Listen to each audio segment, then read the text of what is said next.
পিরোজপুর মঠবাড়িয়ার শীর্ষ সন্ত্রাসী দ্বিতীয় এরশাদ শিকদার মিজানুর রহমান চালাচ্ছেন একের পর এক চাঁদাবাজি, ভূমিদখল সহ নানা অপকর্ম। কয়েকদিন আগে তুষার খান পিতা কামাল খান রাজারহাট বাজার থেকে মঠবাড়িয়া পুলিশের এএসআই খায়রুল একটি মোবাইল সংক্রান্ত বিষয় নিয়ে থানায় নিয়ে যান। পরবর্তীতে এই মিজানুর রহমান মঠবাড়িয়া থানায় গিয়ে তুষার খানের সাথে কথা বলে জানান 20,000 টাকা হলে ছাড়িয়ে নেওয়া যাবে, নয়তো ডাকাতি মামলা, মাদক মামলা সহ চালান করে দিবে। তখন তুষার খান মিজানুরকে অনুরোধ করেন মায়ের সঙ্গে কথা বলার জন্য। তখন তার মায়ের সঙ্গে কথা বলে থানার ওসি এএসআইকে 20,000 টাকা দিতে হবে, নয়তো ডাকাতি মামলা, মাদক মামলা দিয়ে চালান করে দিবেন। ছেলেকে মিথ্যা বানোয়াট মামলার হাত থেকে রক্ষা করতে মিজানুরের কাছে 20,000 টাকা দিলে 10 মিনিট পরে তুষার খান থানা থেকে ছাড়া পান। এই বিষয়ে মঠবাড়িয়া থানার এএসআই খায়রুল ইসলামের সাথে কথা বললে তিনি জানান, মিজানুর রহমান আমাদের নাম বিক্রি করে 20,000 টাকা নিয়েছেন। তুষার খান আমাদেরকে জানান, আমি তুষার খানকে জানিয়েছি তোমার বিষয়ে কোনো টাকা পয়সা লাগেনি, তুমি তোমার টাকা রিটার্ন নিয়ে নাও। তার পরিবারের কাছ থেকে 20,000 টাকা নিয়েছে, যে ছাড়াইতে তাকে 20,000 টাকা লাগবে, থানাতে এই অফিসারদের দিতে হবে। এই বিষয়ে কি আপনি কিছু জানেন কিনা?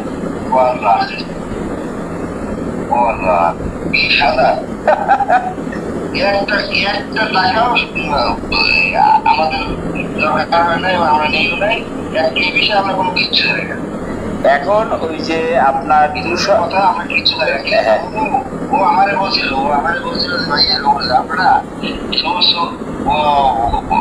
বিলাপের কথাবার্তা বলি ভাইয়া ও কিন্তু এই কাম করছে, আমাকে এর কাছ থেকে টাকা বুঝিয়ে নিতে দিয়ে যাও, এই টাকা গেলে তোরা তো অফিসারই চালিয়েছে।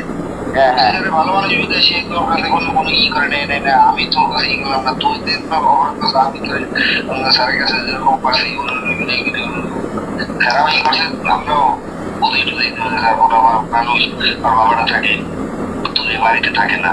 টোটালি কথা হয়েছে ওই পরিবারটা একটা অসহায় পরিবার, হয়তো ভুলবশত হোক, যেভাবে হোক তারা একটা ভুল পথে ডাইভার্ট হয়ে গেছে তার বাবা। এখন সেইখান থেকে আপনার স্যাম্পলটি এরাও তো ভাইয়া অনেক ই করছি যে বলতেছে যে তোমার বাবার এরকম তুলে না রেখা তোমরা একটা কাজ করো, তোমরা যদি ভালো উকিল ধরো, উকিল ধরিয়া স্যালেন্ডার করো, স্যালেন্ডার করাইয়া ধরো যাও, বাকি জীবন তোমাদের সংসারে থাকো, এরকম একটা ই করো। মানে তো এরকম যদি সারা জীবনে কি দূরে থাকবে তাতে কিছু করবে, সেই দিন থেকেই তার সেই সাজা শুরু হবে। আমি এই ব্যাপারে নিয়ে আমি আমার তুষারের অনেক বুঝাইছি এবং চাষের বুঝেছি আপনারা ই করেন, সারেন্ডার করেন, আর এরকম বলাই থাকার দরকার নেই। আর আমি স্বামী আমার বলছি তোমার বাবা থাকে দূরে, এই ফ্যামিলির সম্পর্কে তোমার উপর নির্ভর করে, অতএব তুমি এইগুলা যতদূর পারো একটা ভালো উকিলের পরামর্শ নিয়ে এই করো। আর এই যে কথাটা এটা ভাই একটা সম্পূর্ণ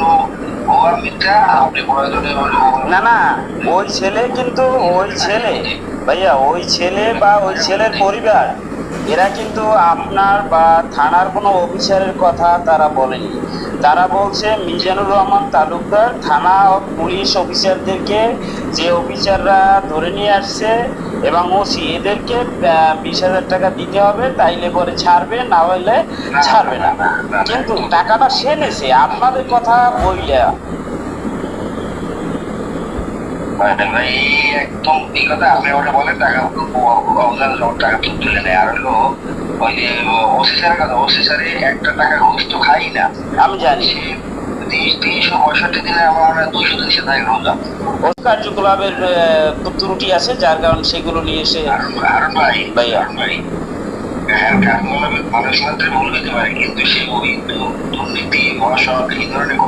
এটা আমি স্বীকার করলাম তো আপনার কাছে, আমি তো স্বীকার করলাম যে আমার সাথে তার সম্পর্ক ভালো না, তারপরও আমি বলতে বাধ্য যে ওসি মঠবাড়িয়া ঘুষ খায় না।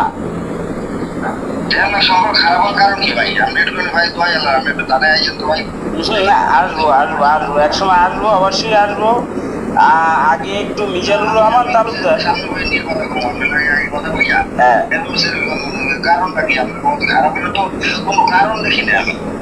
এটা আসবো। আগে মিজানুর রহমান তালুকদার থানার অফিসারদের নাম ভাঙিয়ে 20,000 টাকা কেন নিয়েছেন, কি কারণ নিয়েছেন, এই বিষয়টা একটু তথ্যটা আমার উদ্ঘাটন করতে হবে, যেহেতু তার বিরুদ্ধে অনবৈধ অসংখ্য অভিযোগ আছে, চাঁদাবাজি, জমি দখল, এরকমের। তো সেই সুবাদে আমরা শুনি এরকম কথা আমরা শুনছি, বিভিন্ন ধরনের ই ঘুরে বেড়ায়, কিন্তু আসলে আপনাদের এলাকার লোক আপনারাই বলতে পারেন যে এরা কিরকম করছে না।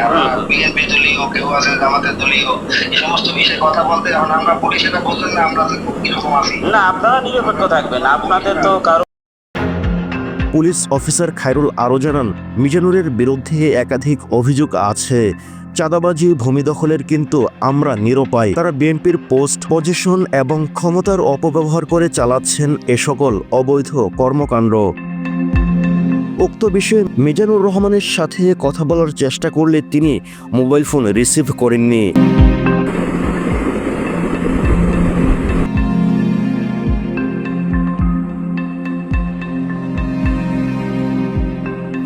এখন ভুক্তভোগী তুষার খানের দাবি 20,000 টাকা যাতে রিটার্ন পেতে পারেন সে বিষয়ে পিরোজপুর জেলা পুলিশ সুপারের দৃষ্টি আকর্ষণ করেন তিনি।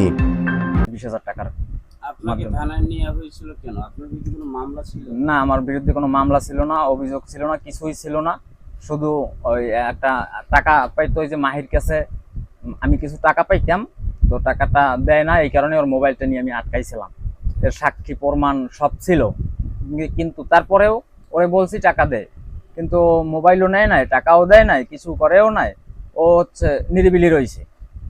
ওর বউ আমারে ফোন দিছে মাহির, যে ভাইয়া ফোনটা কি দেয়া যাবে? পরে আমি বলছি যে টাকা দিলে ফোন দেয়া হবে। তো সেক্ষেত্রে এক পর্যায়ে ফোন দেওয়ার আগে আমাকে অ্যারেস্টই করে ফেলাইছি। এরপরে আমি কার কাছে 20,000 টাকা দিলেন? মিজান ভাইয়ের হাতে দিছে, আমার আম্মু।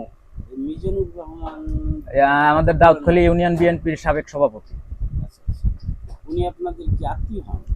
পারিবারিকভাবে আমাদের খুবই কাছের লোক, অনেক আগের থেকে সম্পর্ক, আমার রাজনীতির পথে ওনার হাত ধরেই আসা। তো উনি 20,000 টাকা আপনার কাছ থেকে কি বলে নিল, বা আপনার মায়ের কাছ থেকে? যে কোনো মাধ্যম আছে যে 20,000 টাকা কারো দেয়া লাগবে বা কিছু এরকম একটা। এই টাকাটা দিলে কি হবে? আপনাকে থানা থেকে ছেড়ে দিবে? হ্যাঁ, না হয় আমাকে ডাকাতি মামলা দিয়ে চালান দিয়ে দেবে, আর মাদক মামলা।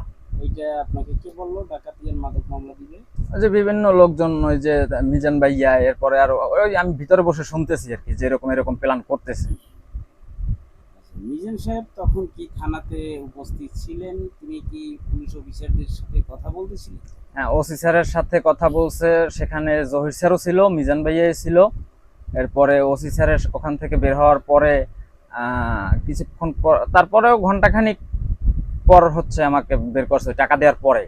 এরপরে টাকা ছিল না আমাদের কাছে, মায়ের কাছে কোনো টাকা ছিল না। তো জহির স্যারের কাছে মা টাকা কিছু ধার চাইছিল, জহির স্যারের কাছে ছিল না টাকা, পরে সে দিতে পারে নাই।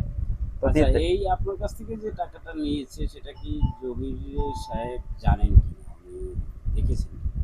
না, জহির স্যার ওখানে ছিল না, মানে যখন আমার ছাড়ার প্রস্তুতি হয়েছে তখন স্যার চলে আসছে, স্যারের আবার কি যেন কাজ ছিল। পরবর্তীতে কি সে জানছে আপনি 20,000 টাকা যে দিয়েছেন? হ্যাঁ, আমি 20,000 টাকা দিয়েছি, সেটা জহির স্যার জানে। আর আপনার মা টাকাটা দিয়েছে? যে আমার মায়ের হাত থেকে নিয়েছে, আমার শাশুড়ি ছিল। টাকাটা নিয়ে কাকে দিয়েছে এরকমের কিছু জানেন কিনা? না, এরকমটা আমি তো বলতে পারবো না কারে দিয়েছে। আপনার তার কাছে টাকা দিয়েছে, আর আমার পরে আপনাকে ছাড়লো? টাকাটা তো কখন হ্যান্ড ওভার হয়েছে সেটা বলতে পারি না। যখনই আমাকে আমার আম্মু বলছে যে এরকম 20,000 টাকা মিজান ভাইয়ের দেয়া লাগবে, এর আধা ঘন্টা 1 ঘন্টা পরেই আমাকে ছাড়া হয়েছে। এখন আপনার এই বিষয়ে যে আপনি চাচ্ছেন কি, যে আপনার কাছ থেকে যে 20,000 টাকা নেওয়া হয়েছে, সেই টাকাটা কোনো না কোনো বিষয়ে নেওয়া হয়েছে, আপনি কি সেই টাকাটা আপনার কাছ থেকে অন্যায়ভাবে নেওয়া হয়েছে, বা আপনি দোষী সাব্যস্ত সেই বিষয়ে নেওয়া হয়েছে, বা আপনি কোনো মামলায় অভিযুক্ত সেই কারণে আপনি থানা থেকে ছাড়া পাওয়ার জন্য দিয়েছেন, না আপনার কাছ থেকে সম্পূর্ণ অন্যায়ভাবে নিয়েছেন? টাকাটা একদম সম্পূর্ণ মানে একটা অন্যায়ভাবে নিয়েছে। আর হচ্ছে যে বিষয়টার জন্য আমাকে অ্যারেস্ট করছে, আমার কোনো মামলা না, কিছু ছিল না, জাস্ট এই একটা টাকা পয়সার কাহিনী ছিল। আমি টাকা পাবো, ওর ফোনটা আটকাইছি, টাকা দেবে, ফোন দিয়ে দিব, এতটুকুই। পরে কি ফোনটা দিয়ে দিয়েছে? হ্যাঁ, পরে ফোন আমি জহির স্যারের কাছে ফোন দিয়ে দিছি ওর, ফোন ওর কাছে বুঝাইয়া দিছে। এরপরে খায়রুল স্যার সে নিজে আইসা সে সম্ভবত তার হাত থেকেই মোবাইলটা মনে হয় মাহির হাতে দিছে সম্পূর্ণ। যাই হোক, সর্বোপরি কথা হয়েছে আপনার যে মোবাইল ফোনটি নিয়ে কাহিনী, সেই মোবাইল ফোনটি যার তার কাছে সেই ফোনটি পৌঁছেছে, জি অথচ আপনার যে 20,000 টাকা গেছে সেই টাকাটা আপনার কাছে পৌঁছায় না আপনি ফেরত পাননি। না এখন কি আপনি সেই টাকাটা ফেরত চান? অবশ্যই আমি ওই টাকাটা সুদে আইনে দিছে আমার মা। ঠিক আছে, আমরা ঈদের আগে তো ঈদ পর্যন্ত করতে পারি না। আপনি কি ওই টাকাটার বিষয়ে বের হয়ে থানা পুলিশ কাউকে জানিয়েছেন? প্রশাসনের সাথে তো আর এই টাকার বিষয়ে আমি কথা বলতে পারি না, বা টাকা দিয়েছি সেক্ষেত্রেও তো আমার অন্যায় হবে। আচ্ছা, তো আমি স্যারকে বলছি যে স্যার এরকম এরকম, জহির স্যারকে। পরে স্যার খুব মানে প্রকাশ করছে, দুঃখ প্রকাশ করছে যে এই সময়কালে হুদা জায়গায় খালি খেলি মানে এরকমটা করা ঠিক হয় না।